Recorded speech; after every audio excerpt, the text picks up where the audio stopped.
Hi, everybody. Thanks for joining me today. This is Mitch Tanenbaum with the Security News Update for June 26, 2022. Starting out with Internet Explorer, it continues to haunt us even in its old age. Remember that Internet Explorer first became a household word when Microsoft decided to integrate it into Windows so tightly that the antitrust guys could not extract it. And they're living with that decision even to this day, 30 years later. So they have finally retired Internet Explorer, but the problem is that it is so tightly wound into Windows still that you really can't kill it. The MS HTML engine, which is the guts of the rendering engine of IE, is still widely used by Office and other applications. And as a result, even though they might remove the icon for Internet Explorer off the desktop, that doesn't mean the bugs and the weaknesses of Internet Explorer are gone. So I think now the plan, excuse me, is to keep Internet Explorer around till around 2029. So we'll be dealing with the bugs for quite a while. In the industrial Internet of Things bugs standpoint, we're just seeing these things left and right. I don't know whether it's because they're being reported because I'm looking for them or whatever, but I'm seeing, a dozen a week minimum. This week it was the Siemens industrial control software called Synec. And they say that the bugs can be chained together to allow hackers to, without authentication, run arbitrary code remotely. So it doesn't get much worse than that, unfortunately. And the problem is that even if Siemens does release patches, which they have done, that doesn't mean that people are going to install them, because in the industrial Internet of Things world, they're worried about if they touch something, they will break it, it will cause downtime, and that will cost money, and potentially a lot of money depending on how long it takes them to recover from the downtime. So, a lot of this stuff just never gets patched. In the reference world, CISA, we're making a lot of progress. It's going to be a slow slog, but we're seeing a lot of work here, so that's a good thing. CISA had released version 1 of their cloud security technical reference architecture document last year.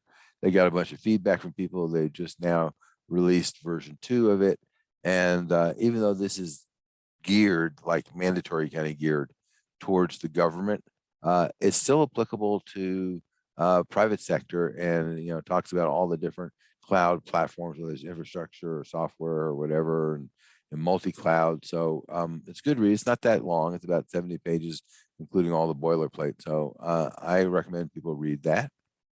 In the software section, Microsoft is trying to keep up with the rest of the guys, Google and Apple in particular. And Windows 11 is now going to have a app privacy report feature. It's going to report on recent activities by apps like accessing your microphone or your location.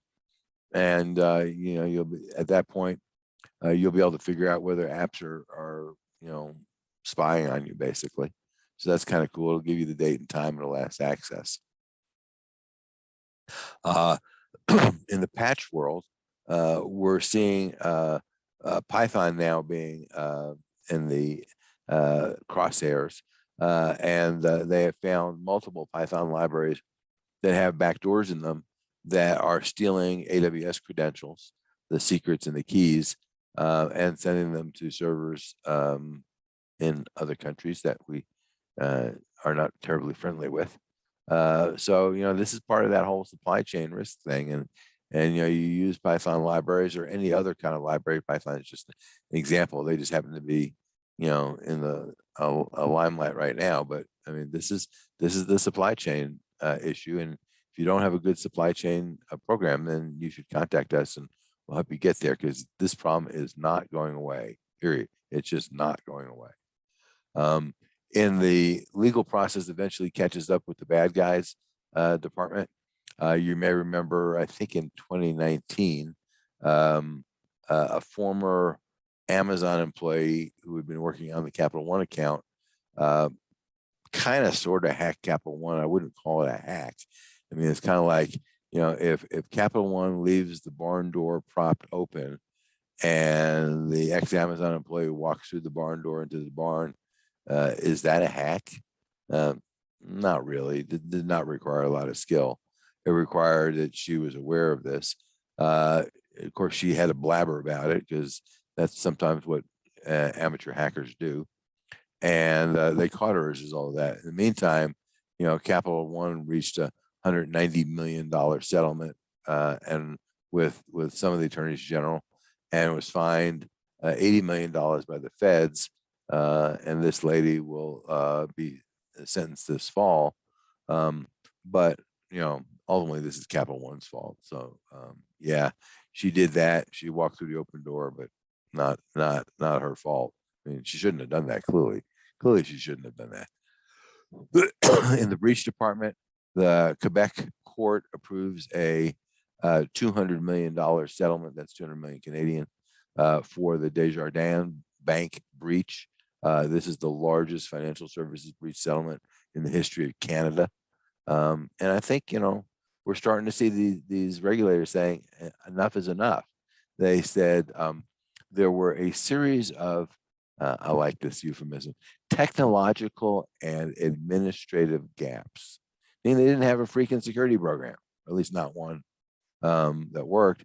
And then on top of it, they said that the company did not demonstrate the level of attention needed to protect the sensitive personal data entrusted to its care. So, while this is Canada, we're seeing this, in the United States too. These regulators have come to the point where they're saying enough is enough. You guys got to get your act together or we're going to whack you and it's going to be expensive. $200 million is expensive. I don't care who you are. And right in that line, Flagstar Bank, another financial services company, disclosed that they lost data on 1.5 million of their customers. This was a December 2021 breach.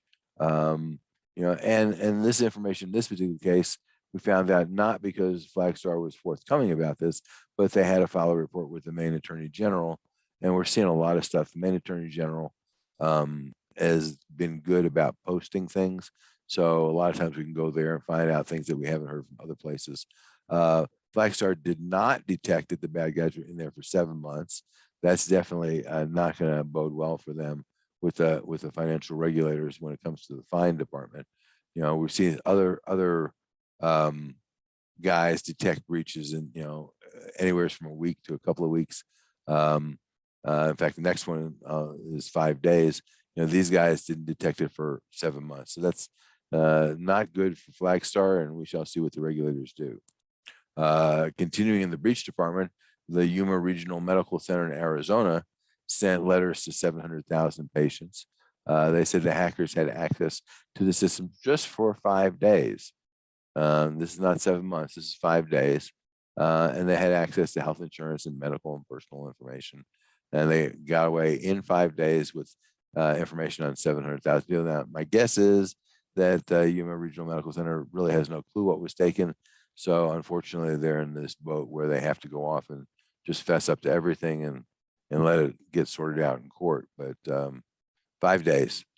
And then the next hospital, and we're seeing these hospitals, hospitals and education is really getting beat up because their security is pretty crappy. The Baptist Healthcare system in San Antonio, 2 hospitals, 1.2 million records in Texas alone. And they said the information varies by person, but it includes name, address, birth date, social, insurance information, medical information, billing information. So, pretty much everything that you might possibly want. So we'll see where this one goes, but that doesn't look pretty for the folks at Baptist. And then moving on to the daily blog post, and I rail about this a lot, but board members and C-suite members are dealing with the most sensitive corporate information a lot of the time. And, typically they are not digital natives, maybe in Silicon Valley they are, but for the most part, they're not. And as a result of that, they're not as adept at using software as some of the younger employees. But nonetheless, they got to protect this stuff. And the SEC is starting to come after people that don't do that. So again, if you don't have a good program for your C-suite and board members for collaborating, then give us a holler and we'll help you with that. But you just can't ignore that and hope it's no longer a problem anymore. When it comes to ransom, there's an interesting presentation from Gartner.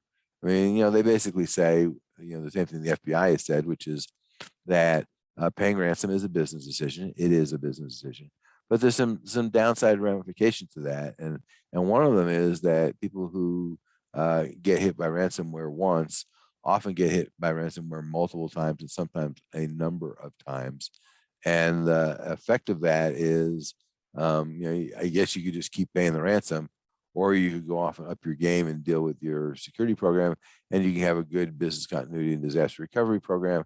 I mean, the challenge, of course, is that if they got the information, they stole the information, and are threatening to publish it, then you're kind of in trouble, because there's no good way to protect yourself from that, except to go off and make sure that the bad guys don't go in, or do your best to make sure that the bad guys don't get in. So from that perspective, again, you don't have a good program, give us a holler.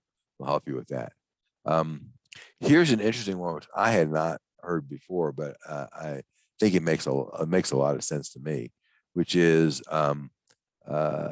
the Chinese, it appears, have at least one group of threat actors who are using ransomware as a cover to steal intellectual property. If you think about it, the FBI, with all the reports that they have at the Internet Crime Complaint Center, say that ransomware is costing us about $7 billion a year, which is a lot of money, but nonetheless, $7 billion a year. On the other hand, the NSA says that the theft of intellectual property just by China alone is costing us about $600 billion a year. So that's, it's kind of 100 times more. So would it make sense to go off and use a ransomware attack to cover something that's 100 times more lucrative? Yeah, I think that makes a lot of sense to me. What that means is companies got to up their game in terms of protecting their intellectual property. There's lots of ways you can do that to make it harder for the bad guys, and limit what they can get to if they do get in, and detect that they're in as quickly as possible. And we had one client, when we first started working with them, took them about 2 weeks to detect an event.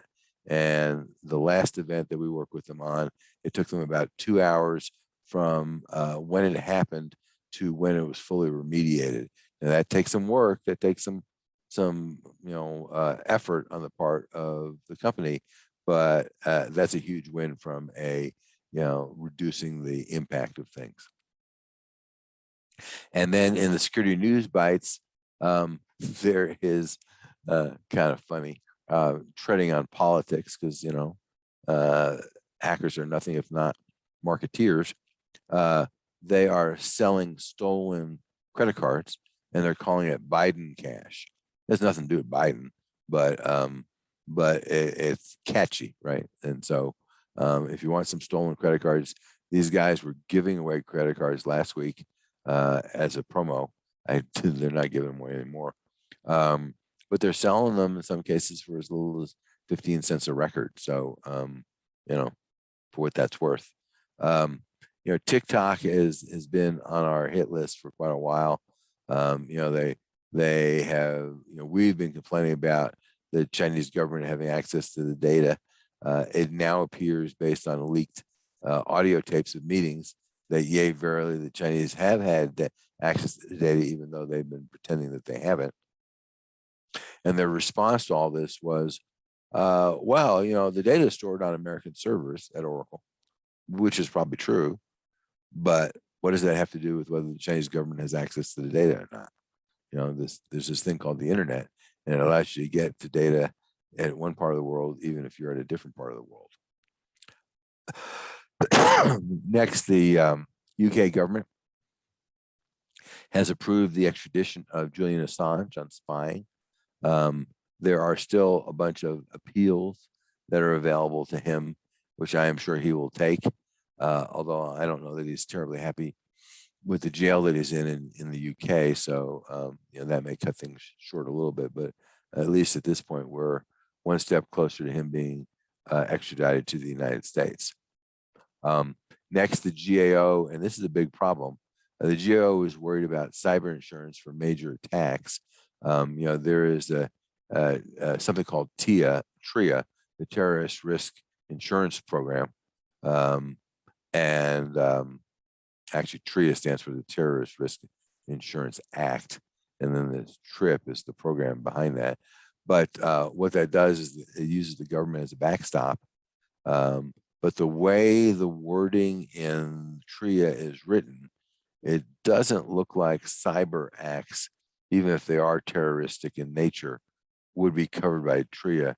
So CISA and the GAO want Congress to go off and review that and update TRIA to go off and include cyber terrorism.